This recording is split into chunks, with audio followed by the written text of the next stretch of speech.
Ne cherchez plus. Royal FM vous offre Regard sur la diplomatie. Regard sur la diplomatie est un instant de grande actualité de politique internationale. En 2 heures de temps, suivez les acteurs, experts et diplomates dans divers sujets de relations internationales. Regard sur la diplomatie vous propose aussi une chronique et la revue de presse internationale. Regard sur la diplomatie, c'est tous les mercredis entre 21h et 23h. Une présentation de Yves Modeste Ngué.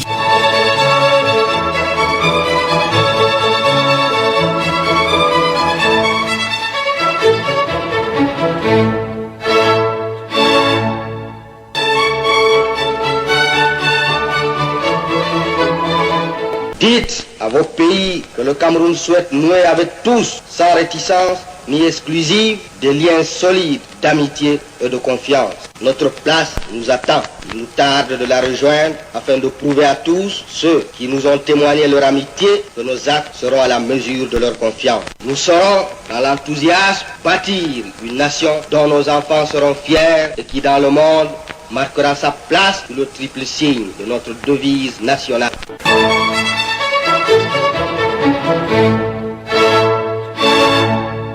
Pour un pays comme le Cameroun, exportateur de matières premières, dont les cours sont fixés sur les marchés étrangers, il serait sans doute indispensable, comme je l'ai eu souvent l'occasion de le dire, de réduire sa dépendance vis-à-vis de l'extérieur. C'est pas parce que le président ne participe pas personnellement au sommet que le Cameroun n'est pas bien représenté ou ne suit pas. Je peux vous dire par expérience que le chef de l'État suit de très près ce qui se passe à l'Union africaine. Docteur Franck Bogo. J'ai un problème quand même qui est fondamental, c'est le chevauchement, n'est-ce pas, des trajectoires. Parce que l'Union africaine a reconnu que l'intégration doit se faire au niveau des sous-régions. Donc finalement, moi j'ai peur que les États soient essoufflés parce qu'il y a un engagement qui est demandé au niveau des serres qui ont été reconnus, mais également des efforts qui sont demandés pour faire marcher l'Union africaine. Le BIT caresse le gouvernement au Cameroun dans le sens du poil. Nous ne pouvons pas avoir le privilège d'avoir le bureau pays ou l'équipe technique d'appui au travail décent et que nous, au Cameroun, nous ne profitions pas. C'est vrai, la coopération est là, mais cette coopération, elle peut être améliorée à travers un certain nombre de mécanismes. Le Cameroun, c'est l'un des meilleurs pays membres de l'OIE. Et ce n'est pas dans tous les pays que le directeur général se déplace. Quand le directeur général se déplace, ça veut dire... Il y a intérêt. Je ne pense pas que c'est ça. Il y a intérêt. Il y a intérêt. Nous sommes en diplomatie. Non. Monsieur le responsable du BIT, il y a intérêt. Je partage son analyse. Mais je dis quand le directeur du BIT se déplace, ça veut dire que les indicateurs sont bons.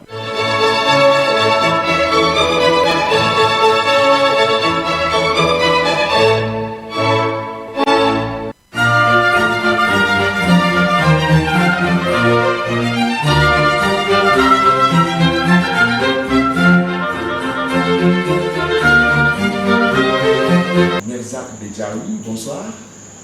Bonsoir cher ami, je crois que c'est pas la première fois qu'on se rencontre, je crois que c'est la deuxième fois déjà. La deuxième fois, et nous sommes toujours honorés d'ailleurs de vous recevoir dans le cadre du programme Regard sur la diplomatie. C'est un grand plaisir que je reçois toujours le journaliste camerounais et ça me rappelle bien entendu une phase de ma carrière également où j'avais fait. Dans les années 70, j'avais fait également du journaliste. Donc c'est à moi de vous remercier d'être présent ici aujourd'hui, à l'ambassade d'Algérie à Diamond. Alors, je le disais tout à l'heure, c'est un honneur et nous n'allons pas manquer de reconnaître quand même votre déploiement sur le plan national et au niveau également de la diplomatie. On essaie de voir vos activités. Vous ne baissez pas du bras en tout cas. Et pour ce soir, on vous reçoit à la veille d'une fête très importante pour l'Algérie. On parle de la fête de l'indépendance de la jeunesse. Et nous sommes, ce sera dimanche, le 5, effectivement, le 5 juillet 2020 pour cette année. Peut-être avant de revenir sur l'historique même de cette célébration-là, pour ceux qui nous regardent, vous allez leur dire que c'est quoi cette fête-là? Vous savez, le 5 juillet 1962, c'est la date de l'indépendance de l'Algérie. En réalité, ce n'est pas cette date-là qui a été, à l'époque, la date qui a été retenue pour être la fête d'indépendance de l'Algérie, mais le 3 juillet. Parce qu'il faut que vous le sachiez, l'indépendance de l'Algérie est intervenue tout de suite après l'organisation d'un référendum pour le droit du peuple algérien à s'autodéterminer, à disposer de lui-même. Mais on a préféré attendre 2 jours supplémentaires pour retenir la date du 5 juillet. Pourquoi? Il y a toute une symbolique derrière tout ça. Le 5 juillet 1830 plutôt, les Français sont entrés en Algérie. Donc quand le corps expéditionnaire français, la soldatesque française est rentrée en Algérie, c'était le 5 juillet. Donc on a retenu la date du 5 juillet pour la faire correspondre à la date de l'invasion de l'Algérie par le colonialisme français. C'est une date qui est très importante, bien entendu. C'est l'aboutissement de tout un ensemble de luttes, parce que, bon, en Algérie, on retient la guerre de libération, la dernière, qui a commencé en 1954, qui s'est terminée en 1962, le 5 juillet, donc 1962, comme je viens de l'expliquer. Alors que, parce qu'elle a abouti à la libération de l'Algérie, à l'indépendance de l'Algérie. Mais en réalité, il y a eu plus de 173 guerres en Algérie depuis 1830 jusqu'en 1962. Répertoriées.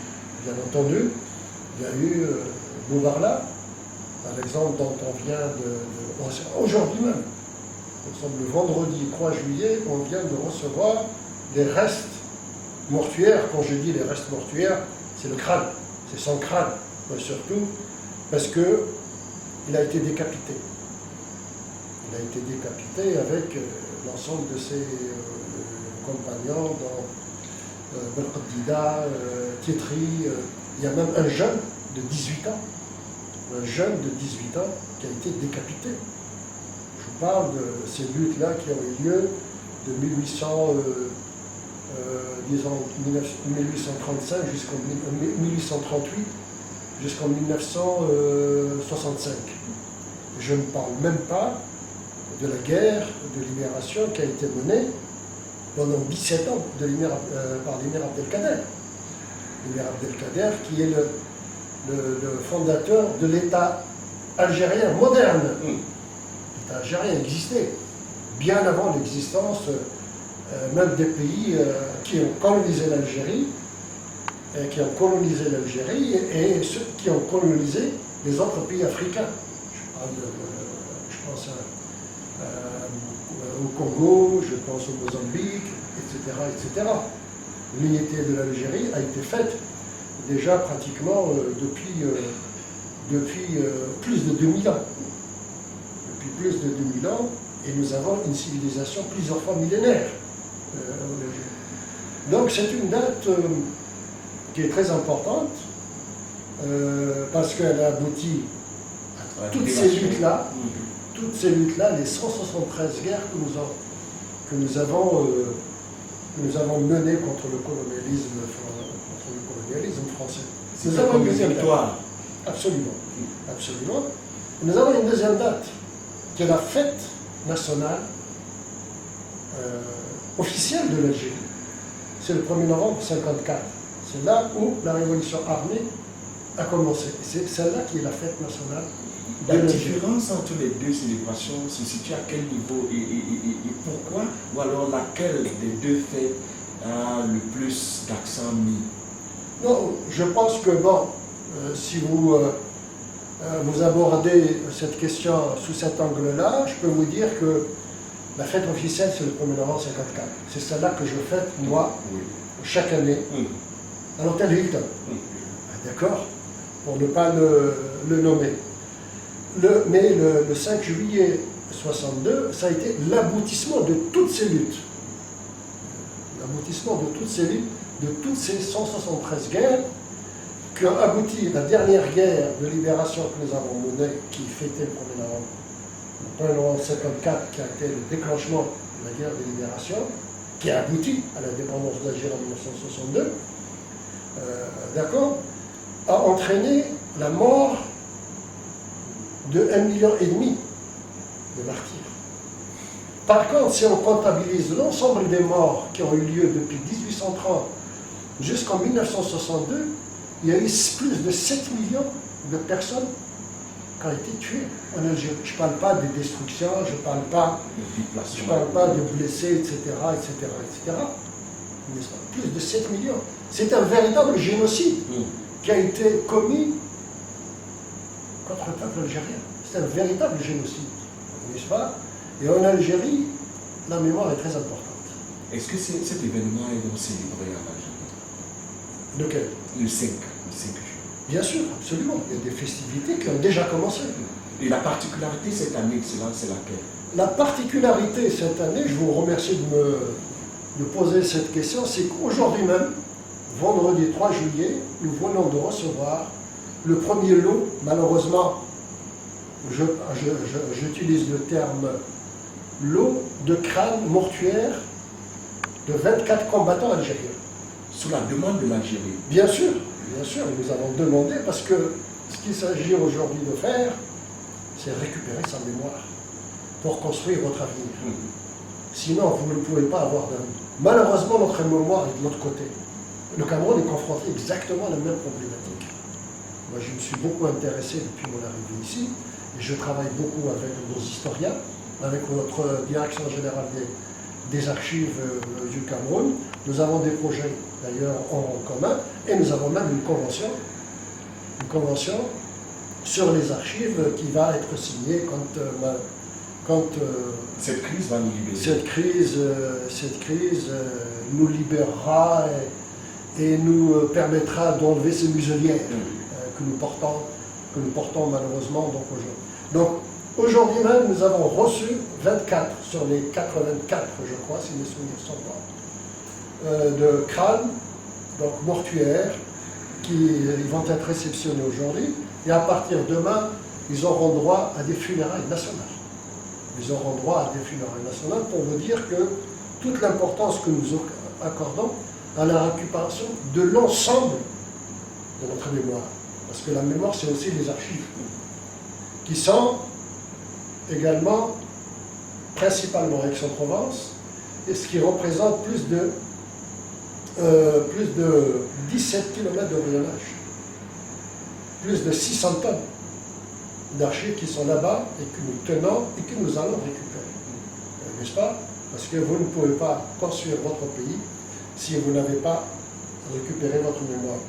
Moi, j'ai été, à l'occasion d'une gueule, j'étais donc à Fumban, n'est-ce pas, puisque j'ai sponsorisé là-bas totalement le Festival international du film historique de Fumban, que je sponsorise totalement.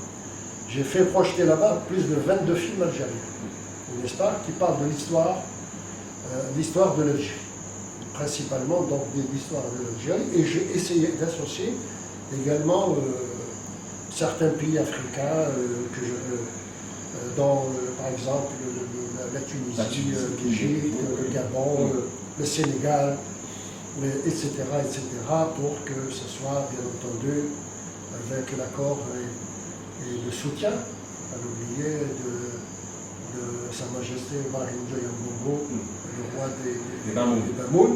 Nous en sommes déjà là. On a organisé dernièrement la 4e édition. Excellence, en dehors donc, de ce que vous avez appelé vous-même le lot qui a été reçu aujourd'hui venant de la France, le plus encore de cet événement-là, cette année, c'est lequel? Moi, je pense que tout d'abord, nous avons bien sûr donc, le 16 juillet, la fête de l'indépendance et de la jeunesse. C'est la fête de l'indépendance et de la jeunesse. Pourquoi la jeunesse? Parce que tout simplement, ceux qui ont mené la guerre de libération, ce qu'on appelle le groupe des 22, c'est des historiques. Malheureusement, aujourd'hui, il y en a un seul pratiquement qui est vivant, qui a été d'ailleurs reçu avec tous les honneurs par le président de la République, pas plus tard qu'hier, n'est-ce pas? Moi, j'étais véritablement très ému de voir cela. Mais à l'époque, c'était des gamins. Il y avait certains qui avaient 20 ans, 18 ans, 19 ans. Ce groupe des 22, c'était des gamins qui ont combattu contre l'hydre colonialiste, n'est-ce pas? Qui était une superpuissance. Non seulement c'est une superpuissance, mais derrière cette superpuissance, il y avait l'OTAN. Il y avait l'OTAN qui était derrière, qui a apporté son aide et son assistance matérielle, militaire, et également, j'allais dire, psychologique, n'est-ce pas, pour défendre un certain nombre de valeurs, etc., qui soi-disant sont des valeurs universelles, alors qu'ils ne le sont pas, et puis pour consacrer le suprémacisme, n'est-ce pas, et qui a entraîné bien entendu le racisme, n'est-ce pas, qui est devenu aujourd'hui, qui est d'actualité, puisqu'il y a eu un noir américain qui a été tué de manière plus qu'abjecte. Nous allons y revenir tout à l'heure concrètement à travers cette fête-là. C'est-à-dire, le 5 juillet, comment se comportent les Algériens? Ce sont des célébrations de joie, de cette liberté qu'on commémore. Vous savez, la relation qu'a le peuple algérien avec son drapeau, qui symbolise l'Algérie, et ce drapeau-là qui a été, que vous voyez ici derrière moi, c'est un drapeau qui a été confectionné presque pendant la guerre de libération. C'est fusionnel. C'est fusionnel. D'ailleurs, vous l'avez remarqué vous-même, j'en suis convaincu, quand dans les stades de football, vous ne trouvez pas un Algérien sans drapeau. D'ailleurs, même quand il y a, vous avez dû le voir même ailleurs, les Algériens, la diaspora algérienne, appelons-la. Ça a toujours été un symbole national. C'est très fusionnel. L'attachement des Algériens à leur drapeau est extraordinaire. Ça veut dire que c'est un jour où on soulève ce drapeau? Absolument. Dans toutes les fenêtres, etc., il n'y a pas un Algérien. D'ailleurs, vous avez regardé quand il y avait les dernières manifestations, ce qu'on appelle chez nous le Hirak, le drapeau algérien est partout. Ce que demandent les gens, c'est construire un État moderne, bien sûr un État de droit, c'est tout à fait normal, n'est-ce pas? Et puis surtout, ce pays-là, il faut qu'il soit un pays développé, parce qu'il a les moyens. Il a les moyens humains, il a les moyens matériels qui lui permettent d'entamer un véritable décollage économique. Sauf que cette année, par exemple, la célébration aussi intervient en pleine crise sanitaire mondiale liée à la pandémie, à coronavirus. Et comment sera la célébration donc, en pleine pandémie? Elle se fait. Hein. Bon, il y a des précautions, bien sûr, sanitaires qui sont prises, il y a des mesures sanitaires. Vous savez, nous avons été parmi les premiers pays à adopter des mesures, à fermer notre espace aérien, avec nos voisins, tout d'abord, avec nos voisins, etc. Et puis on l'a étendu à partir du 17 mars, plus exactement, aux autres pays du monde, n'est-ce pas? Donc, et puis on a confiné, c'est un véritable confinement. Il y a eu une région d'où est partie l'épidémie, qui s'est éparpillée par la suite à travers l'ensemble du pays. On a confiné carrément ce département. Il a été complètement confiné pendant presque un mois, n'est-ce pas? Donc il y a des mesures draconiennes qui ont été prises, n'est-ce pas? Donc hier, il y a eu une cérémonie très importante qui s'est passée, la symbolique est toujours là, au Palais du Peuple. Nous avons un palais qui s'appelle le Palais du Peuple à Alger. parce que c'était la résidence du gouverneur de l'Algérie, où on a appelé ce palais le palais du peuple. Et donc, c'était surtout l'armée nationale populaire qui était comment dirais-je, à l'honneur. Il y a eu des grades, etc., des promotions, des grades, etc., qui ont été donc remis à nos officiers, les officiers supérieurs. Ça s'est passé là pour dire la symbiose qu'il y a entre le peuple et l'armée algérienne, qui est l'armée algérienne, l'armée nationale populaire, c'est comme ça qu'on appelle, qui est la digne héritière de l'armée de libération nationale. Qui est la digne héritière de l'armée de libération nationale. Donc les festivités ont commencé comme ça aujourd'hui. Demain, il va y avoir des funérailles nationales pour comment dirais-je, pour les 24 restes mortuaires qui ont été récupérés. Donc, l'avion est atterri à Alger, je l'ai entendu, n'est-ce pas? Et dimanche, ce sera véritablement la fête partout en Algérie, bien entendu en respectant les mesures barrières, parce que l'épidémie, elle est là, n'est-ce pas? Le port du masque est obligatoire, y compris dans la voiture, même si vous conduisez seul. Pour cette pandémie, puisque vous parlez du coronavirus. Et justement, le point aujourd'hui en Algérie, c'est lequel? Le point de la situation du coronavirus en Algérie aujourd'hui. Ben, écoutez, comme je vous ai dit, nous avons fermé les frontières très tôt. Et nous avons même, il faut le souligner, apporté aide et assistance à un pays comme la Chine. On a envoyé plus de 500 000 masques à la Chine tout à fait au début. N'est-ce pas? Parce que l'Algérie produit ses propres masques. On a même exporté un certain nombre de millions de masques. Bon, on a arrêté après l'exportation parce que les besoins sont énormes. Il ne faut pas oublier que nous sommes 45 millions ici en Algérie. 45 millions à peu près d'habitants aujourd'hui. Et donc, la Chine, bien entendu, il y a même l'Italie qui a reçu des masques d'Algérie, etc. au départ. Nous sommes en train également de nous aider à leur tour. Bon, c'est des dents symboliques. Est-ce que la propagation du virus a été maîtrisée? Oui, elle est maîtrisée. Surtout, dès le départ, nous avons maîtrisé cela, n'est-ce pas? Et puis, donc, il y avait le problème qui se posait pour les masques. D'accord, on fabrique des masques énormes pour couvrir nos besoins. Il est vrai que, selon les statistiques de l'Organisation mondiale de la santé, je crois que l'Algérie était classée deuxième pays le plus infecté au niveau africain. Non. Après l'Afrique du Sud. Non, il y a l'Égypte, il y a le Nigeria. Au début, et après, l'Égypte est venue. Et... Alors au départ, on a pris des mesures draconiennes, comme je vous l'ai dit. Donc on a véritablement la propagation du virus est limitée à pratiquement autour de entre 50, 80, etc. Et puis on a déconfiné, mais malheureusement, ces derniers jours, cette dernière semaine, ça a grimpé. Le nombre de personnes contaminées a grimpé. Aujourd'hui, j'étais en train de voir tout à l'heure le chiffre, parce qu'on donne le chiffre tous les jours. Le comité scientifique qui a été installé par le président de la République donne les chiffres à 17h. Chaque jour, à 17h, on donne les chiffres. Alors aujourd'hui, on s'est retrouvé avec 413 personnes contaminées, ce qui est énorme pour nous, parce qu'on n'a pas connu un tel chiffre.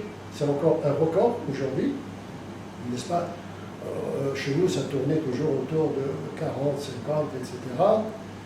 Le nombre de morts, on a atteint les 900 depuis le mois de mars. C'est-à-dire que ça a oscillé entre 5 décès par jour. On est arrivé jusqu'à 14 à un certain moment. Aujourd'hui, c'est autour de 9. Hier, c'était 8. Avant-hier, c'était 7, etc. Mais tout cela est maîtrisé. Nous avons dégagé pour la réanimation plus de 6 000 places. C'est-à-dire 6 000 respirateurs. Surtout 6 000 places. Je crois qu'aujourd'hui, on a comptabilisé une cinquantaine de personnes qui qui nécessite donc un tel respirateur, c'est-à-dire quand on arrive à l'utilisation du respirateur, ça veut dire qu'elle est grave. Alors, à côté de ces efforts-là, Excellence Merzak Bediaoui, est-ce que l'Algérie, au plan national, a aussi essayé de réfléchir en termes de production d'un traitement tel le cas, comme on l'a vu ailleurs, ou alors a même sollicité, par exemple, l'accompagnement de Madagascar aussi, qui a vulgarisé un produit naturel selon le président, qui traite, bien évidemment, la pandémie à coronavirus. Vous savez, nous, dès le départ, nous ne sommes pas les seuls d'ailleurs, il y a eu des voisins, etc., et même aux États-Unis, n'est-ce pas? On a vu qu'il y avait un traitement contre le paludisme, c'est-à-dire l'hydroxychloroquine, la chloroquine, qui est un traitement contre le paludisme, la malaria, n'est-ce pas, donner des résultats. Mais qu'il fallait le prescrire dès le départ, dès le début. Il ne faut pas attendre. Il ne faut pas attendre que ça atteigne. Bon, je ne suis pas spécialiste, n'est-ce pas? Moi, je vous dis ce que j'ai appris par mes lectures. Donc, il faut prescrire le traitement dès le départ, les 3 premiers jours peut-être, n'est-ce pas? Et puis, on associe un antibiotique qui est l'azithromycine. Alors, la chloroquine, en Algérie, on la fabrique. Nous avons, il ne faut pas oublier qu'il y a en Algérie, je crois, 84 laboratoires qui fabriquent le médicament. Et l'azithromycine est fabriquée en Algérie, n'est-ce pas? Et donc, on associe les deux. Les deux sont associés et ils donnent d'excellents résultats. Je pense qu'en l'absence de traitement, c'est le seul médicament que nous avons à notre disposition et qui a un taux de létalité qui est très, très, très réduit. N'est-ce pas? Les personnes qui décèdent, malheureusement, c'est des personnes qui ont des comorbidités associées. C'est-à-dire qu'ils ont le diabète, l'hypertension, etc., des insuffisances rénales, ils sont asthmatiques, ils ont déjà des détresses respiratoires. Malheureusement, ça touche beaucoup plus donc les personnes qui ont ces comorbidités associées à cela. Donc, dès le départ, nous avons opté pour cette thérapeutique, n'est-ce pas, qui donne jusqu'à preuve du contraire d'excellents résultats. Vous avez vu toute la polémique qui a été lancée à cause de surtout la chloroquine, un médicament qui a été découvert il y a 80 années, au moins, n'est-ce pas, et qui a fait ses preuves et qui a montré que, bon, est-ce que ça peut donner des troubles cardiaques ou pas? Bon, moi je ne suis pas du domaine, n'est-ce pas? Mais dans tous les cas, l'Algérie a, comment dirais-je, a opté pour cette thérapeutique. Et puis nous avons nos amis chinois. Comme je l'ai dit au départ, on les a aidés à travers l'envoi de masques. Vous avez même aussi été félicité par l'Organisation mondiale, l'Organisation des Nations Unies. Oui, absolument, mais ce n'est pas ça que nous attendons. Vous savez, l'esprit de solidarité de l'Algérie émane pratiquement de la guerre de libération, puisqu'on parle de la guerre de libération, il y a des principes, il y a des idéaux que nous avons toujours, qui ont toujours été les nôtres. Si vous relisez la déclaration du 1er novembre 1954, sur laquelle on s'est appuyé pour déclencher la guerre de libération, la lutte de libération de notre pays. La déclaration du 1er novembre 1954 parle de la solidarité. Elle parle de non-ingérence, elle parle du droit du peuple à disposer d'eux-mêmes, etc., etc. C'est cet esprit de solidarité que l'Algérie a fait sienne et qui lui a permis d'aider, après le recouvrement de son indépendance et de sa liberté, tous les autres peuples épris de paix et de justice. Je parle, par exemple, de la Guinée-Bissau, du Mozambique, de la Namibie, de la Palestine, jusqu'à aujourd'hui, de la Palestine, n'est-ce pas, dans le pays qui ont été spoliés de leur territoire, et on est en train d'installer une véritable politique d'apartheid à travers l'annexion de la Cisjordanie et le silence de ce qu'on appelle la communauté internationale. Même si elle s'est prononcée. Hein. Absolument.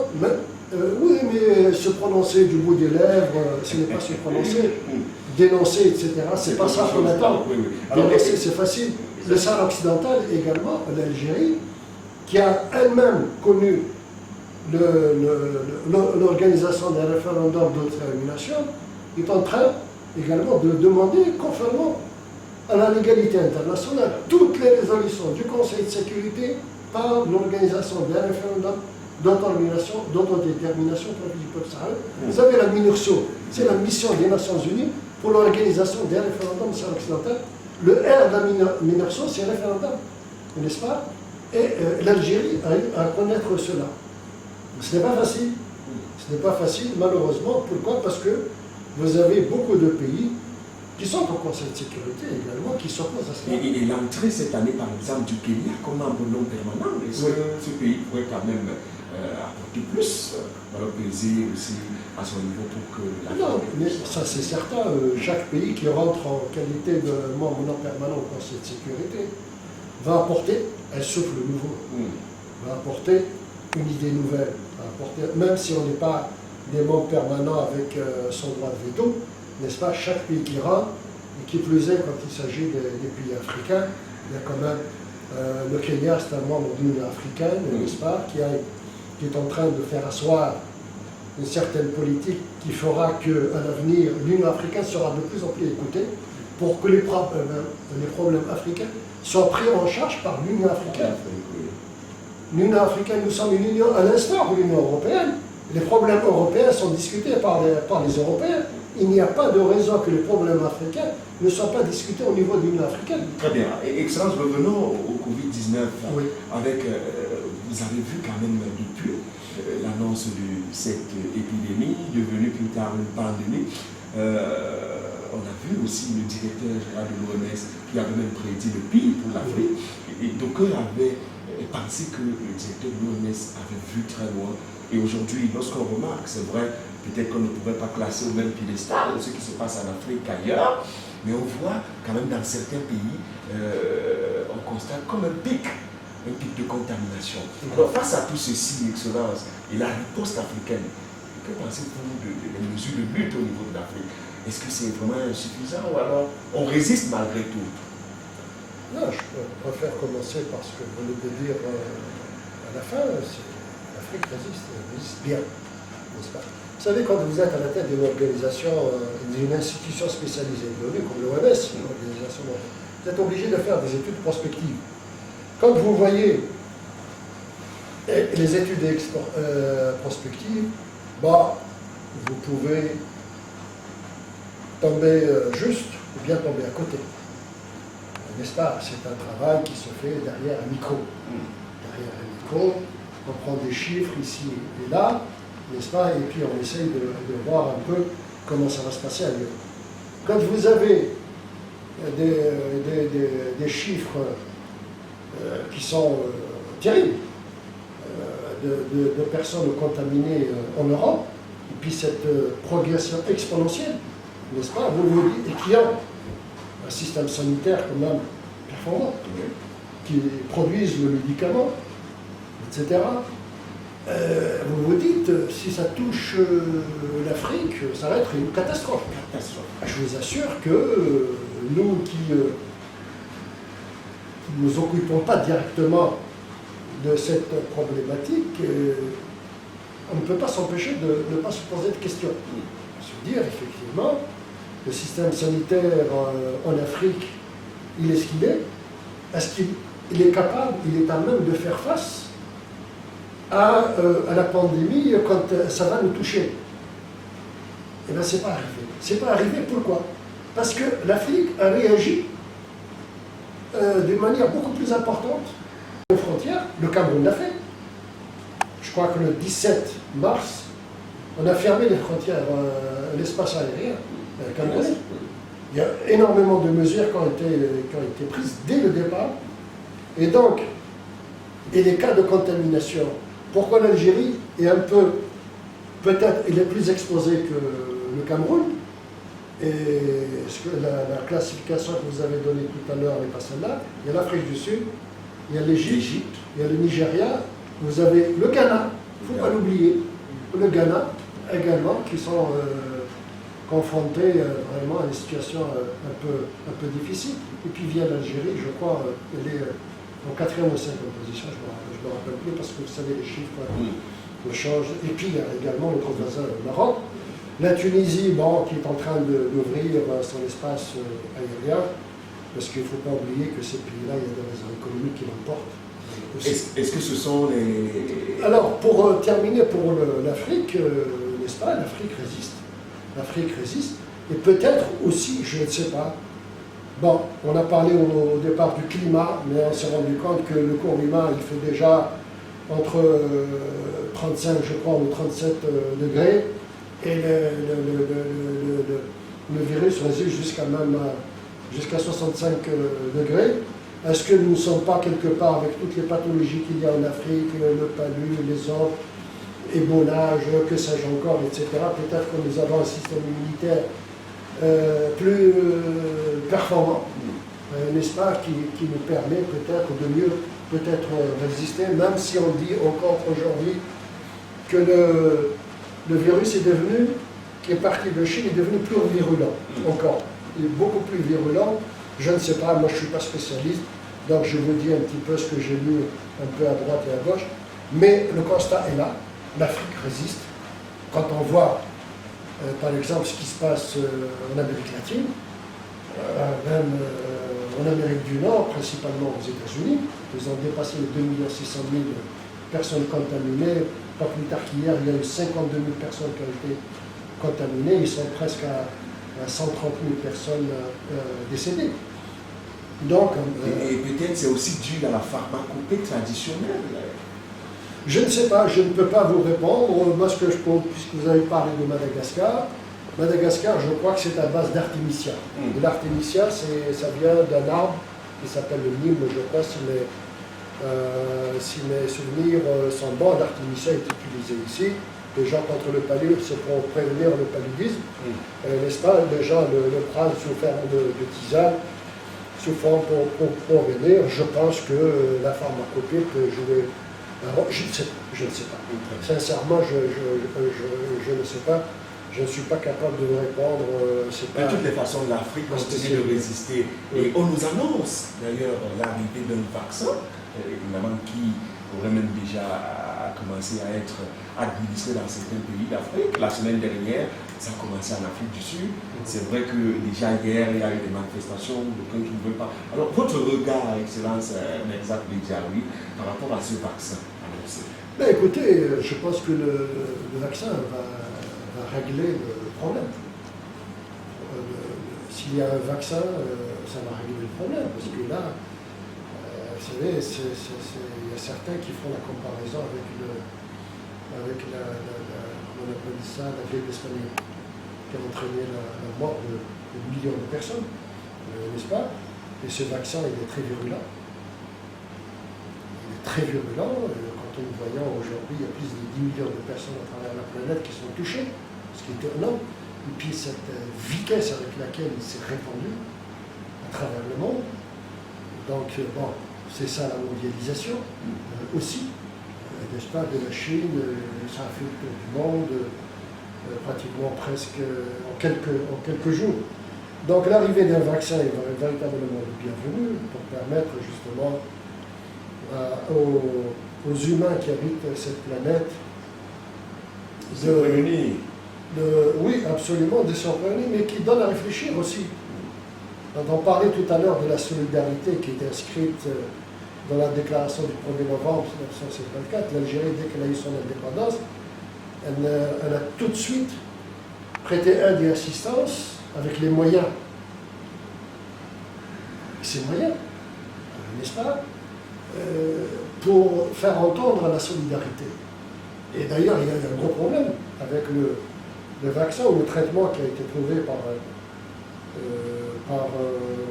médicament, un antibiotique, je crois, le remdesivir, si mes souvenirs sont bons, ici je prononce très bien, et qui coûte les œufs de la tête. Il faut que ce soit à la portée de tout le monde. Nous sommes près à plus de 7 milliards dans cette planète. Il faut que ce soit à la portée de tout le monde. N'est-ce pas? On ne va pas le donner. Il y a même certains pays qui ont réservé le vaccin ou le traitement pour eux. N'est-ce pas? Et là, c'est l'humain. C'est l'homme sur cette planète qui est en jeu. la présence. Absolument. J'espère que le vaccin sera vite trouvé. Bon, il y a de bonnes nouvelles qui nous arrivent, qui nous réconfortent également, parce que le confinement, je vous assure que c'est pas facile. C'est pas facile, etc. Ça a bouleversé complètement la vie de l'être humain sur cette planète. Il y a de bonnes nouvelles qui nous viennent d'Afrique du Sud. Bon, vous avez parlé de Madagascar, je ne sais pas quoi dire, parce que je sais que c'est à base d'artémisia. Est-ce que c'est bon, est-ce que ce n'est pas bon, je n'en sais rien. Je suis incapable de vous le dire. Je sais que des pays qui sont voisins à vous, la Guinée équatoriale, je crois qu'ils ont reçu même un lot. Il y a de bonnes nouvelles qui nous viennent de Russie, il y a de bonnes nouvelles qui nous viennent de Chine.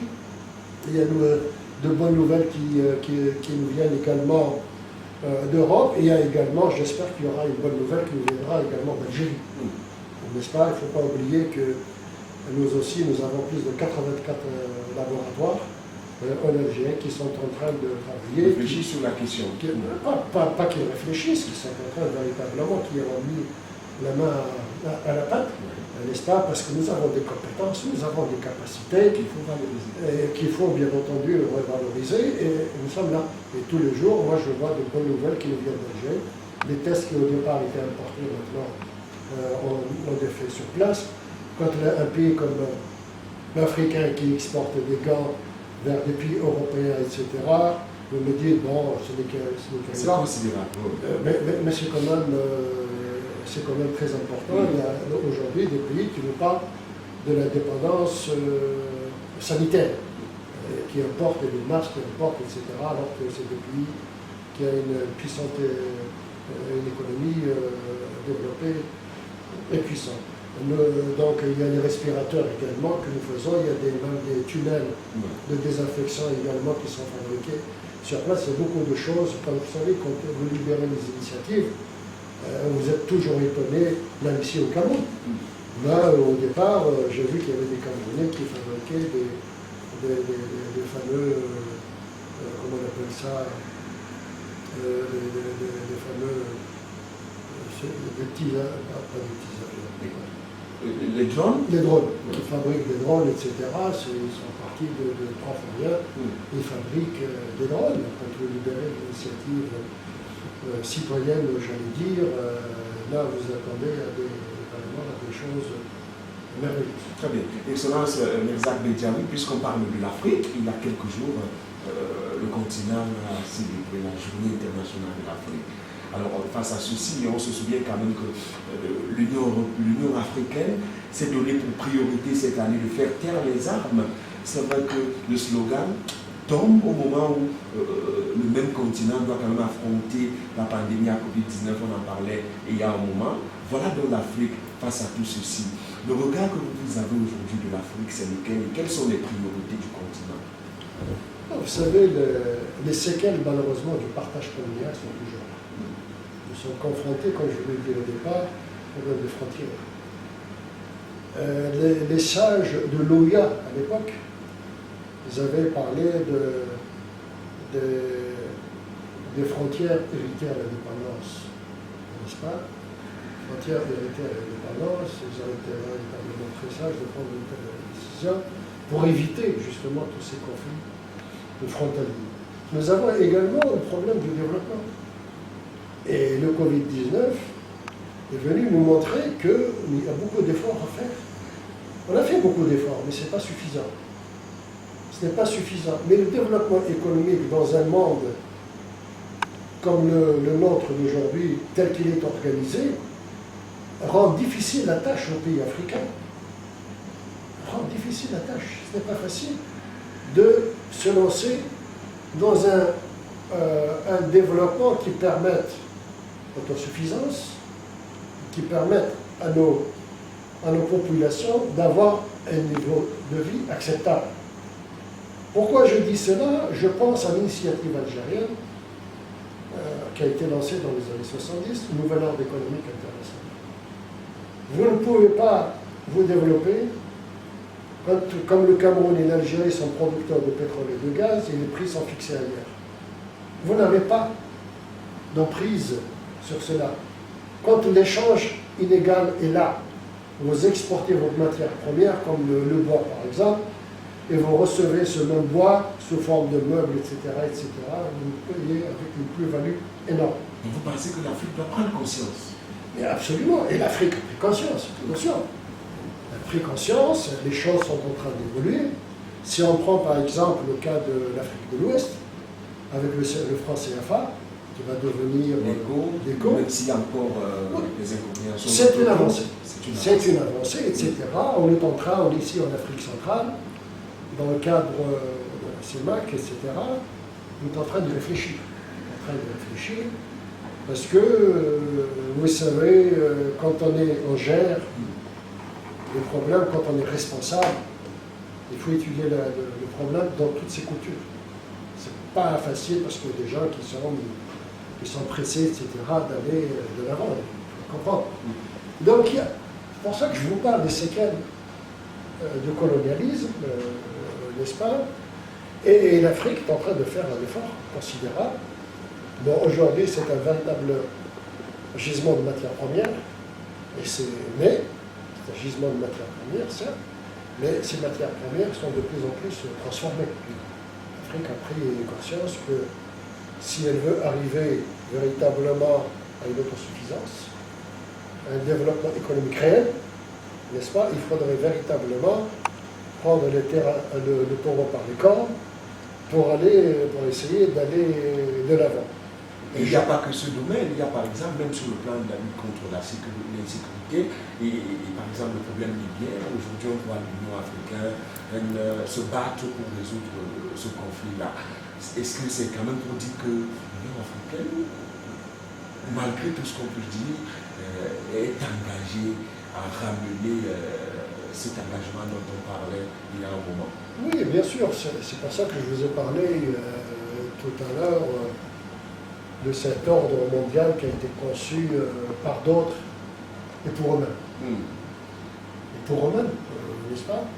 Vous savez, quand ça a commencé en Libye, l'Algérie s'est opposée. Parce que c'est dès le départ.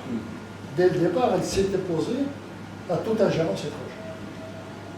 Alors on a voulu, bien sûr, mettre dans l'avion la démocratie, et puis voilà, en allant bombarder.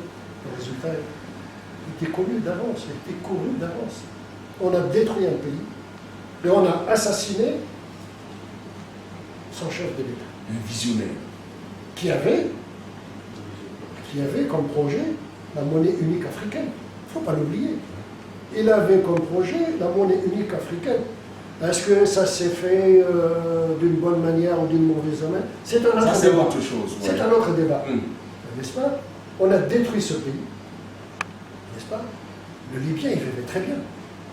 Il avait un PIB, un PNB par tête d'habitant qui était l'un des plus élevés en Afrique. Et même au monde.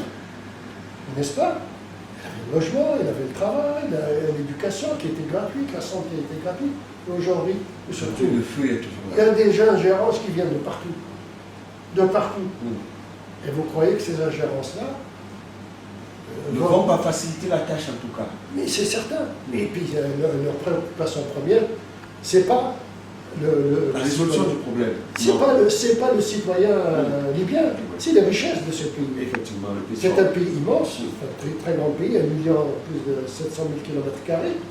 Il y a du pétrole, il y a beaucoup de gaz, etc. etc. Les enjeux sont énormes. Et puis, à la porte, c'est en Méditerranée qui plus est. Et donc, il y a des convoitises qui sont là. Dès le départ, on a parlé de dialogue inclusif. Et on a mis en place un comité des États voisins pour aider nos frères libyens à trouver une solution par eux-mêmes et pour eux-mêmes. Donc, un dialogue inclusif. Malheureusement, l'Algérie a été débordée. Des ingérences de partout. Et là, c'est en train de s'aggraver. Et puis, nous, on ne défend aucune partie. On est à mi-chemin entre les deux. N'est-ce pas? Mais malheureusement, vous avez des pays qui soutiennent l'un contre l'autre, etc. Il y a eu la conférence de Berlin, on s'est entendu sur un embargo sur les armes, qui n'a pas été respecté. Au contraire, depuis la conférence de Berlin, il y a eu encore plus d'armes qui ont été envoyées dans ce pays-là. Nous sommes en train de faire beaucoup de choses. Aujourd'hui, l'espoir, c'est sur le prochain sommet de l'Éthiopie. Oui, on a reçu les belligérants. On a reçu les 2 belligérants qui sont venus à Alger récemment. Ils sont venus récemment et on leur a dit exactement la même chose pour les 2. La solution, c'est vous-même qui allez la trouver. Ce n'est pas un étranger, n'est-ce pas? Et donc, je pense que l'Algérie, qui est un pays crédible, puisqu'il n'y a pas le tambour de la guerre, nous ne l'avons jamais fait battre, n'est-ce pas? On a toujours prôné la paix et le vivre ensemble en paix, comme je l'ai dit au départ. Je pense que d'ici quelques temps, on arrivera peut-être à réunir, comme nous l'avons déjà fait une fois. Les 2 belligérants se sont réunis, se sont retrouvés déjà à Alger, n'est-ce pas? On n'était pas très loin d'obtenir un accord. Mais malheureusement, tout de suite après, les choses sont parties un petit peu dans tous les sens. Alors la priorité de l'Afrique aujourd'hui, c'est laquelle selon vous? Écoutez, pour que vous puissiez compter sur cette planète, il faudra vous développer économiquement. Mais ce n'est pas une mince affaire, ça nécessite beaucoup de choses. Tout d'abord, nous avons des compétences, nous avons des enfants qui sont très compétents, très compétents, d'accord? Il faut leur assurer les conditions pour qu'ils puissent travailler dans de bonnes conditions, n'est-ce pas? Vous avez également, comme je l'ai dit tout à l'heure, la mémoire aussi, qui est très importante, votre histoire, d'où vous venez, pour savoir où vous allez partir. C'est un travail également colossal que vous êtes en train de mener. Moi, quand j'étais à Fonban, j'ai appris de la bouche, Sa Majesté le roi Ibrahim Djalal, que le trône des Bamoun se trouve en Allemagne. Il a été pris là-bas, c'est quelque chose de véritablement de très important. Nous avons les compétences, nous avons les ressources pour arriver, n'est-ce pas? Et l'Afrique est en train de faire son petit bonhomme de chemin, et parce qu'elle va y arriver, parce que c'est véritablement le continent de l'Afrique. Très bien, Excellence. Une journée pourra en appeler une autre. On vient de parler de la journée de l'Afrique. Il y a aussi le vivre ensemble, qui rejoint d'ailleurs toutes ces forces vives africaines qui veulent aujourd'hui se mettre sur place et revaloriser le savoir-faire de l'Afrique. Alors, le vivre ensemble au niveau africain, comment il est vécu aujourd'hui? Est-ce qu'il est réel? Non, bien sûr, on ne peut pas dire que... Puisqu'on voit des barrières au niveau des immigrations régionales et autres. Non, ça c'est certain. Vous savez, quand vous lancez dans une certaine démarche, quand vous lancez une opération qui est nouvelle, une démarche qui est nouvelle, il y a toujours des résistances. Parce qu'il y a un ordre établi que vous allez bousculer.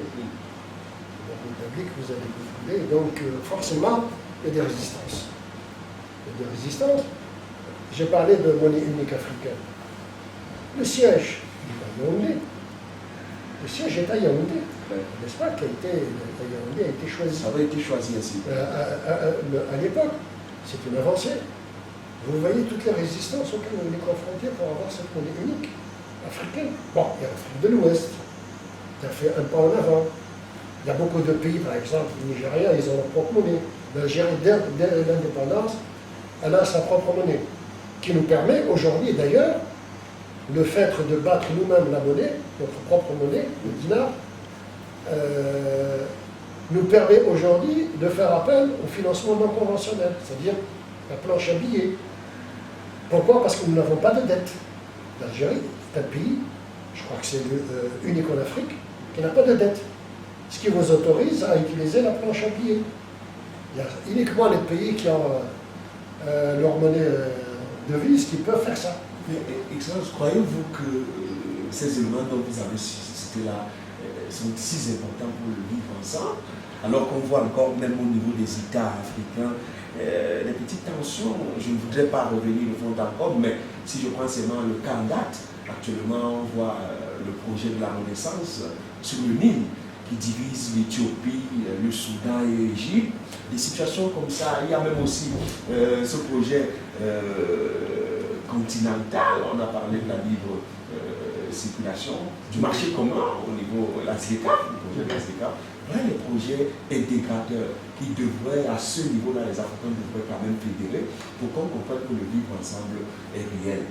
Même au niveau interne des États, on voit un peu les soulèvements et ainsi de suite. Est-ce que le vivre ensemble est vécu par l'Afrique? Mais ce que vous voulez de dire là, c'est un peu la vie normale de chaque société. Hein. La vie normale de chaque société. Vous savez, la vie sur Terre, ce n'est pas un long fleuve tranquille. Si on parle du barrage de la Renaissance que les Éthiopiens sont en train de construire, d'ailleurs, pour votre information, je peux vous dire que l'ambassadeur d'Éthiopie qui était en Algérie, vous savez, nous on ne parle pas beaucoup, qui était en Algérie, qui est parti, qui a terminé sa mission, il a été reçu par le président de la République, donc ils ont parlé de ça. Et puis, 2 jours après, il y a la présidente de l'Éthiopie, puisque c'est une femme qui est présidente de l'Éthiopie, qui a appelé notre chef de l'État pour parler justement de ce problème. Effectivement, bon, vous savez, pour l'Égypte, les eaux du Nil bleu, c'est très important. Par exemple, ça représente 80% des eaux du Nil. Le Nil bleu et le Nil blanc. Et ça vient principalement... L'ambassadeur d'Égypte au Cameroun parlait hier d'une source de vie pour l'Égypte. Oui, je peux comprendre ça. Comme je viens de vous le dire, 80% des eaux viennent du plateau éthiopien. C'est ce qu'on appelle le Nil bleu. Également pour le Soudan. Et puis vous avez au niveau du Soudan, si les souvenirs sont bons, vous avez le Nil blanc et le Nil bleu qui se rencontrent et qui vont vers l'Égypte. Je crois que l'Égypte a besoin d'un minimum de 54 milliards. Il y a un traité qui a été signé du temps des Britanniques, qui a été signé pour accorder 54 ou 55 milliards de mètres cubes d'eau à l'Égypte, etc. Bon, et là, cette quantité aujourd'hui est insuffisante pour l'agriculture, pour la vie de la population, pour l'industrie, etc. Il ne faut pas oublier que nos amis égyptiens, nos frères égyptiens sont aujourd'hui 100 millions. 100 millions. Ils ont besoin de beaucoup d'eau. Quelle est notre solution si vous mettez un barrage? Je crois que le problème, ce n'est pas tellement ça, la construction d'un barrage. Le problème, c'est le remplissage comment on appelle ça, du bassin, du réservoir. Ça prend du temps. Ça prend du temps. Si vous l'étalez sur 14 ans, etc., il y a beaucoup moins. Je crois que, si j'ai bien lu sur cette question, je crois que l'Égypte ne recevra que 38 milliards. Alors qu'ils ont besoin d'un minimum de 55 milliards chaque année. 55 milliards, quand vous avez 100 millions de personnes qui dépendent de ça, c'est toute l'économie que vous risquez. Mais d'un autre côté aussi, vous avez un pays qui également veut se développer. Il a besoin je crois, de produire de l'énergie, 4000 MW, n'est-ce pas? Et les besoins en électricité augmentent, je crois, de 14%, si j'ai bien lu, chaque année. Toute l'économie, pratiquement, le développement de l'économie éthiopienne dépend véritablement de ce barrage. Quelle est la solution? Le dialogue. Bien sûr, c'est militaire, ça, c'est totalement exclu, n'est-ce pas? C'est pour ça que nous, Algériens, on a été approchés et nous préconisons toujours le dialogue, bien entendu, parce que c'est grâce au dialogue qu'on trouve des solutions. C'est pas en se tapant dessus. Quand on va se taper dessus, on ne trouvera pas de solution.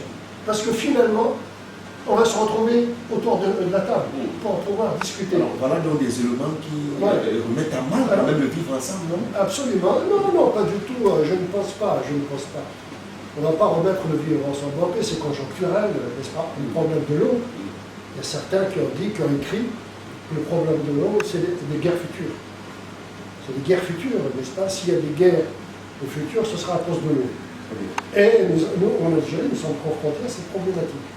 Mais nous avons trouvé des solutions. Les dernières années, nous avons construit 90 barrages. qui nous permettent d'emmagasiner jusqu'à 9 milliards et demi de mètres cubes d'eau, une bonne quantité. Nous avons bien sûr les forages, nous avons les retenues collinaires, nous avons le traitement des eaux usées. Les eaux usées, on ne les jette plus à la mer pratiquement. Je ne dis pas que ça n'arrive pas, mais on ne les jette plus, ils sont récupérés, ils sont destinés à l'irrigation, à l'agriculture. Mais nous avons également construit 14 stations de traitement de l'eau de mer. La ville d'Alger, elle reçoit 200 000 mètres cubes d'eau par jour d'une station de dessalement de l'eau de mer, qui se trouve à Alger, sur la côte, en plein centre-ville.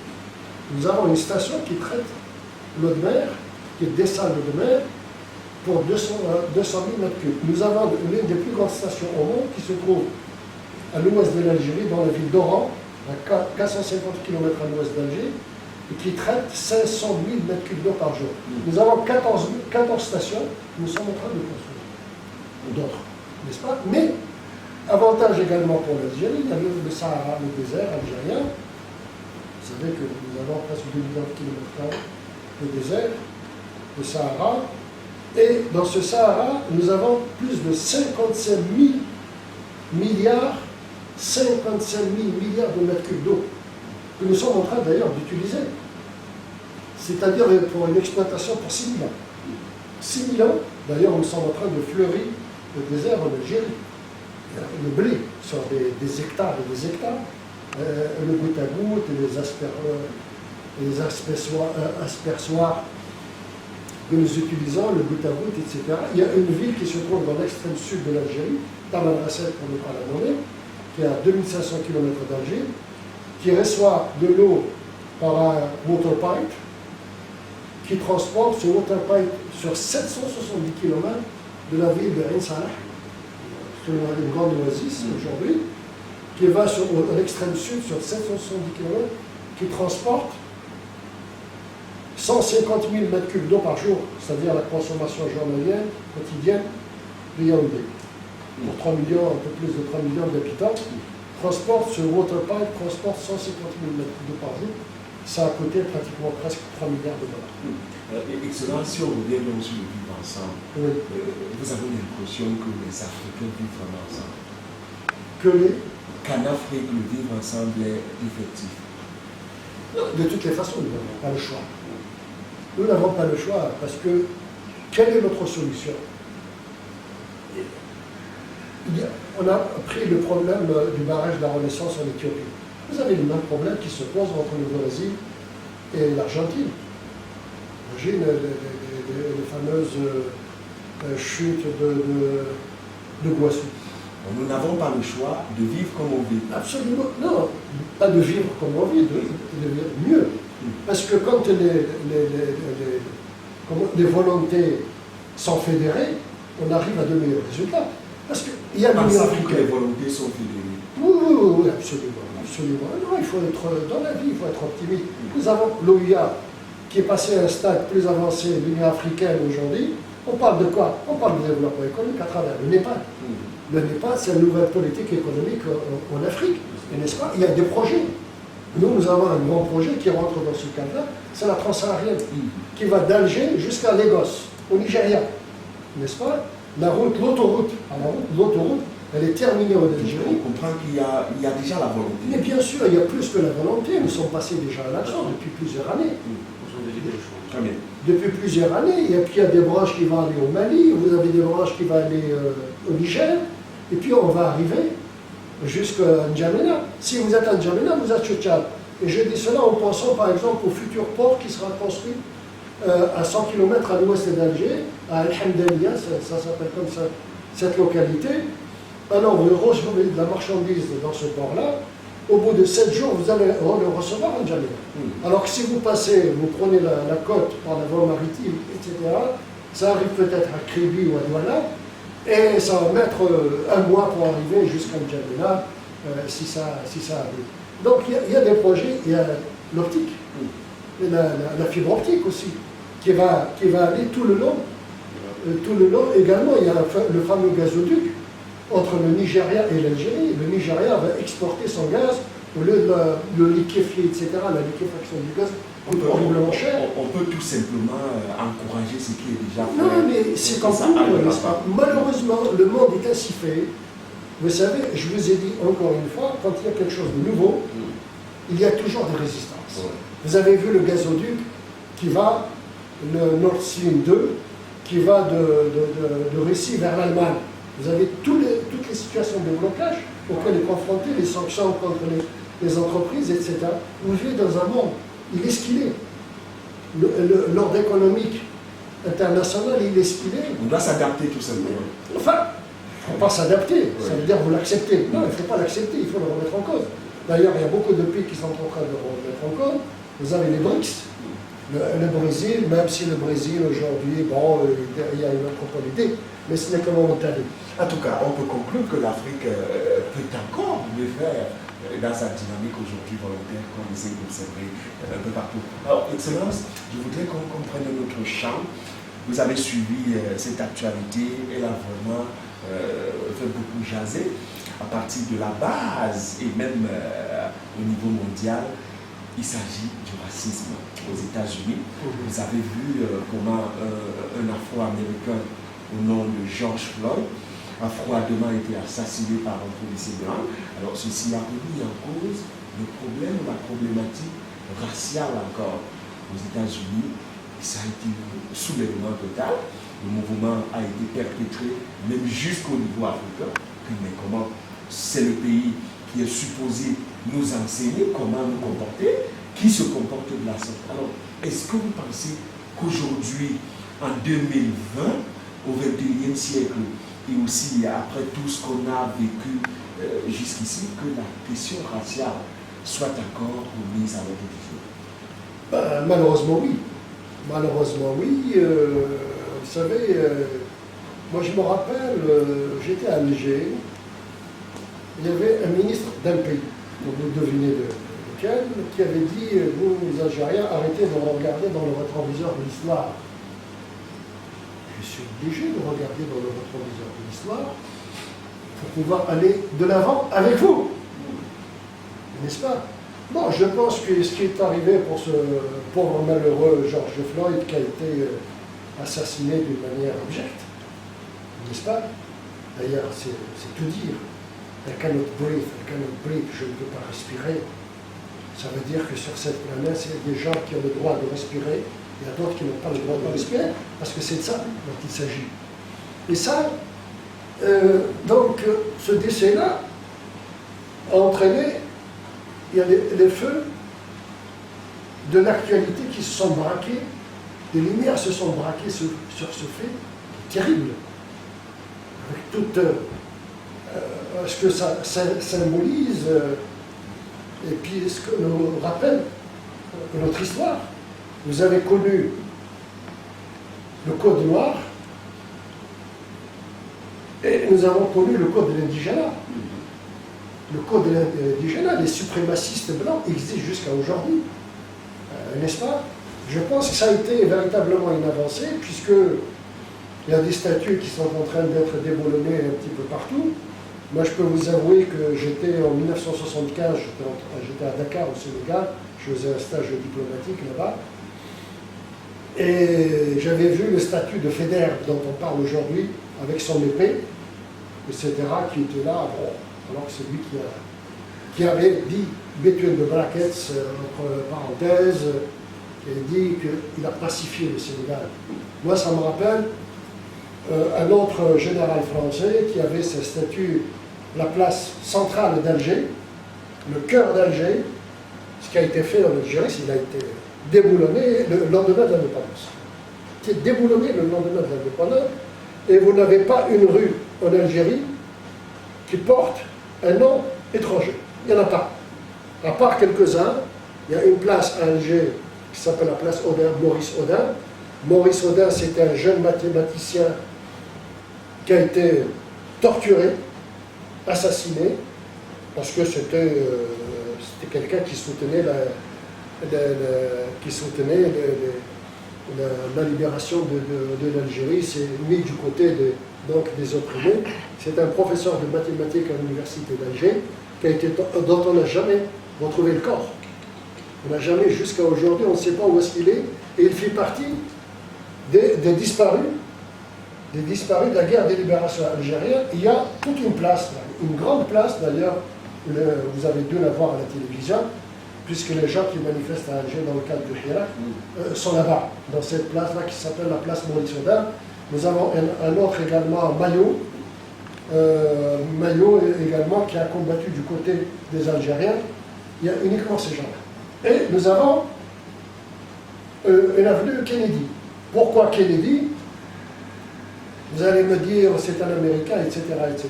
Vous allez penser à Cuba, vous allez penser à Guantanamo, vous allez penser à beaucoup de choses. Mais il a fait une déclaration pour l'indépendance de l'Algérie. Il a dit l'Algérie doit s'autodéterminer à l'indépendance, ce n'est pas la France, etc. Mais en 2020, Excellence, est-ce qu'on devrait encore vivre ce genre de choses? Mais bien sûr, cher ami, bien sûr que nous allons continuer à vivre ça, parce que tout de suite après George Floyd, dans un autre État américain, il y a eu un autre qui a été abattu, un autre Afro-Américain qui a été abattu par un policier blanc. Ça va continuer. Pourquoi? Parce que notre dame noire violentée. Absolument. Une députée en Belgique. En Belgique a été, moi je l'ai écouté quand elle est partie au Parlement français, et quelle a été la réponse de l'autre côté? C'est que non, vous avez Traoré. Également, ça s'est passé il y a 4 ans de ça, on ne lui a pas rendu justice parce que qui c'est qui fait l'enquête? Très souvent, c'est ceux qui sont derrière l'affaire. À qui revient la faute? Bon, qui revient la faute. On doit blâmer qui aujourd'hui? Vous savez, personne n'est à blâmer et tout le monde est à blâmer. Parce que quand on voit une injustice, on n'en parle pas, vous êtes à blâmer, n'est-ce pas? Mais ce n'est pas évident. Ce n'est pas évident parce que... Jacques devrait en parler. Quelque part. Mais est-ce que c'est facile de le faire? Ce n'est pas évident. Quand la dépendance est telle que il est très difficile de se débarrasser de ces chaînes. Très très difficile. Les médias sont entre les mains de qui? Quand il y a un événement très important en Afrique, ils passent sous silence. Mais dès qu'il y a un petit problème, insignifiant, futile même, là, on en parle comme pas possible. Quand vous avez aujourd'hui, on donne la parole à des gens qui prennent la haine, aujourd'hui, c'est tous les jours que Dieu fait, tous les jours il passe dans certains plateaux de télévision, et n'est-ce pas, qui distillent la haine, et il leur arrive rien quand vous avez quelqu'un d'autre qui fait des sketchs, etc., qui dit, attendez, il y a eu le racisme, il y a eu l'esclavage, etc., etc., il faut qu'on parle. Moi, j'avais parlé, ça fait très longtemps, ça m'avait choqué à l'époque, le génocide du peuple congolais. Il y a, aujourd'hui, on présente ses regrets. C'est pas suffisant, je suis désolé. Ce n'est pas suffisant. 10 millions de Congolais ont trouvé la mort. Chaque traverse de la ligne de chemin de fer qui a été construite au Congo pour évacuer les VA, c'est-à-dire le caoutchouc, c'est le corps d'un Congolais. C'est l'un des plus grands génocides de l'histoire. On n'en parle pas. Vous allez présenter vos regrets? Non, il faut indemniser. C'est l'indemnisation. La colonisation, c'est quoi aussi? C'est le code de l'indigénat. On n'était pas des citoyens considérés comme des citoyens. On n'était même pas des sous-citoyens. En Algérie, on a subi le code de l'indigénat, n'est-ce pas? Il y a eu des essais nucléaires chez nous. 17 explosions nucléaires, 14 à l'air libre et 3 en souterrain qui ont contaminé plus de 100 000 km² du territoire algérien. Vos archives sont là-bas. On a décapité les vents. On a détruit votre pays les enfumats, quand on parle des forts crématoires, on les a essayés en Algérie. D'accord? Aujourd'hui, on en parle. Aujourd'hui, on en parle. Donc, c'est des avancées qui sont faites. Et puis, le Covid est venu, il a dénudé le roi. Le roi est nu aujourd'hui. Donc, il y a une brèche qui est ouverte, n'est-ce pas? Les peuples sont en train de se réveiller. C'est comme ça que la conscientisation des peuples intervient, n'est-ce pas? Il suffit qu'il y ait un événement pour que les choses s'accélèrent. Est-ce qu'il est temps de tourner le dos à ce problème? Si oui, c'est quoi l'équation? Non, il ne faut pas tourner le dos, parce que le problème est réel. Ça ne veut pas dire pour autant, oui, d'accord, parce que l'esclavage, je vous ai parlé tout à l'heure du nouvel ordre économique international, il faudrait que ces règles-là changent. Parce que quand vous avez quelqu'un qui travaille et qu'entre son travail on lui donne un salaire, etc.,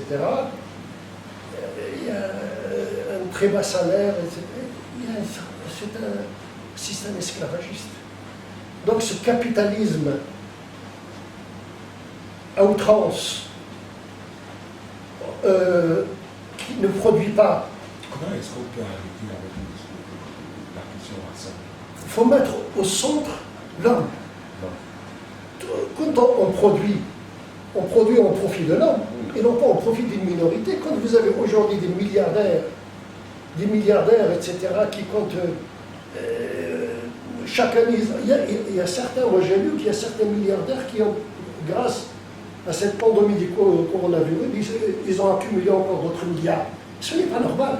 Alors que de l'autre côté, parce que, comme il a eu cet argent, on exploite les autres. Donc en mettant l'homme au centre du problème. Absolument. À partir du moment où c'est le capital qui est au centre, l'homme sur cette planète ne s'en sortira pas. Et puis les ressources de cette planète ne vont pas suffire.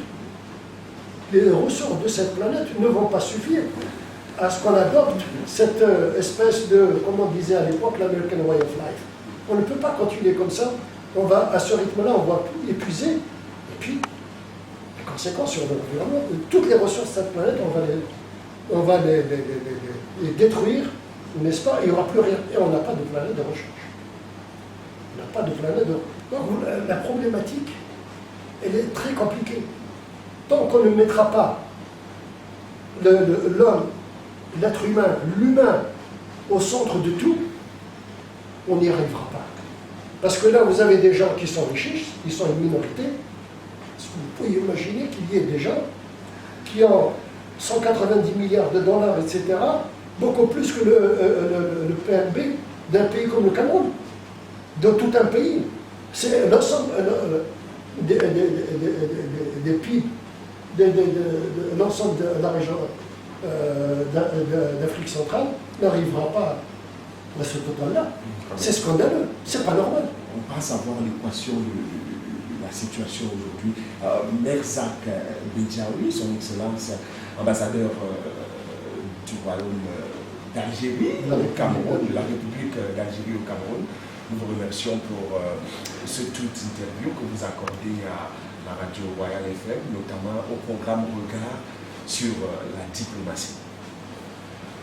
C'est moi qui vous remercie. C'est toujours un grand plaisir d'échanger avec vous et votre radio Royal FM. Je suis sûr et certain que nous allons continuer comme ça parce que tout simplement, nous avons besoin de communiquer pour mieux se connaître. Parce que, comme vous le savez, ça fait partie également de l'un des séquelles. On ne communique pas suffisamment et en communiquant, c'est comme ça qu'on peut se connaître, se rapprocher pour vivre ensemble. Nous vous remercions. Le problème, on parle du droit. Selon vous, le droit international, c'est quoi? À votre niveau? Vous savez, le droit, c'est d'une manière très simple et même simplifiée. Ce qui vous accorde des choses, ce qui vous interdit d'autres. N'est-ce pas? On vous accorde des choses et on vous interdit d'autres pour pouvoir justement vivre ensemble, en société, ou bien dans la communauté internationale. Parce que sinon, ça va être l'anarchie. Ça va être l'anarchie, etc. Donc il faut codifier cela. Il faut qu'il y ait des règles de droit pour qu'on puisse justement vivre ensemble. Parce que sinon, ce sera le plus fort qui va imposer son point de vue. C'est aussi simple que ça. Bon, il y a eu la Charte des Nations Unies, 45. Son contenu est excellent. Bon, même si c'est les vainqueurs de la Deuxième Guerre mondiale qui ont codifié tout cela, n'est-ce pas? Mais il y a un certain nombre de règles fondamentaux du droit international qui sont jusqu'à aujourd'hui, qui sont bafoués, qui nous empêchent justement d'avancer. Quand j'ai parlé tout à l'heure du droit des peuples à disposer d'eux-mêmes, j'ai évoqué le Sahara occidental, qui est la dernière colonie, je dis bien la dernière colonie en Afrique. Qui est la dernière colonie en Afrique, c'est pas moi qui le dis, c'est toutes les résolutions du Conseil de sécurité. L'Assemblée générale, à travers la résolution 1514, c'est un territoire non autonome qu'il faut décoloniser. Malheureusement, vous avez des pays qui continuent à dire « Ah, ça m'appartient », etc., et qui occupent, non seulement qui occupent, mais qui oppriment les peuples. Le peuple sahraoui qui est opprimé. Non, je pense que pour le Cameroun, il y a eu quand même un concours de circonstances qui a fait que peut-être il y a eu un grand retard qui a été constaté pour la construction de 4 stades. Au départ, il y avait cahier de charge. Vous avez le pays a signé pour 4 stades. Cahier de charge pour 4 stades. Parce que le nombre des équipes qui devaient concourir à cette CAN 2021 a été augmenté. Donc au lieu de construire 4 stades, vous devez construire 6 stades. Et puis bon, au départ, il y avait un problème de financement qui s'est posé. Ça a pris beaucoup de temps pour le régler. Non, parce que c'est très facile de jeter la pierre. Quand on ne gère pas, quand on n'est pas aux commandes, c'est très facile de... Oui, il aurait fallu, etc. Oui, il aurait fallu. Il faut le dire. Il faut ramener la solution. Il aurait fallu après coup. Ça ne se passe pas comme ça. Moi, je pense que le Cameroun, vous êtes un pays pivot dans l'Afrique centrale. C'est un pays qui a des moyens importants. Le football est véritablement bien ancré dans notre société. Vous avez gagné beaucoup plus de Coupes d'Afrique que l'Algérie, avec vos moyens. Nous avons des moyens autrement plus importants en Algérie, et pourtant vous avez gagné plus de, je crois, 4, 5. Vous voyez, 5. On vient d'avoir deux coupes. Vous offre Regard sur la diplomatie. Regard sur la diplomatie est un instant de grande actualité de politique internationale. En 2 heures de temps, suivez les acteurs, experts et diplomates dans divers sujets de relations internationales. Regard sur la diplomatie vous propose aussi une chronique et la revue de presse internationale. Regard sur la diplomatie, c'est tous les mercredis entre 21h et 23h. Une présentation de Yves Modeste Ngué.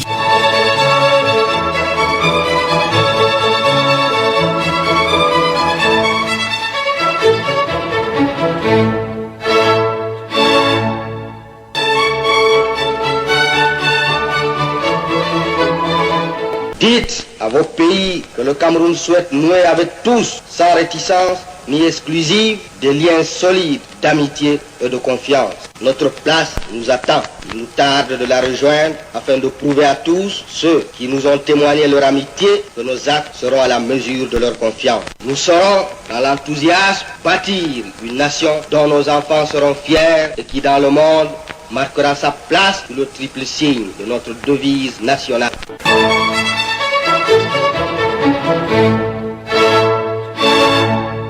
Pour un pays comme le Cameroun, exportateur de matières premières, dont les cours sont fixés sur les marchés étrangers, il serait sans doute indispensable, comme je l'ai eu souvent l'occasion de le dire, de réduire sa dépendance vis-à-vis de l'extérieur.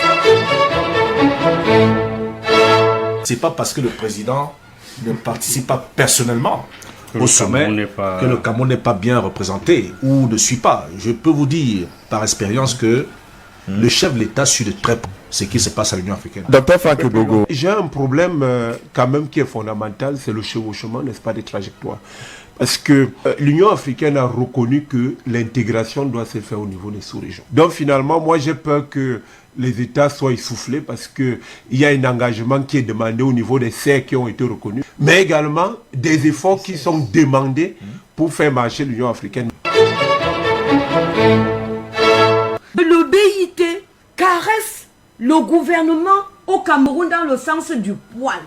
Nous ne pouvons pas avoir le privilège d'avoir le bureau pays ou l'équipe technique d'appui au travail décent et que nous, au Cameroun, nous ne profitions pas. C'est vrai, la coopération est là, mais cette coopération, elle peut être améliorée à travers un certain nombre de mécanismes. Le Cameroun, c'est l'un des meilleurs pays membres de l'OIE. Et ce n'est pas dans tous les pays que le directeur général se déplace. Quand le directeur général se déplace, ça veut dire... Il y a intérêt. Je ne pense pas que c'est ça. Il y a intérêt. Il y a intérêt. Nous sommes en diplomatie. Non. Monsieur le responsable du BIT, il y a intérêt. Je partage son analyse. Je partage son analyse. Mais je dis quand le directeur du BIT se déplace, ça veut dire que les indicateurs sont bons.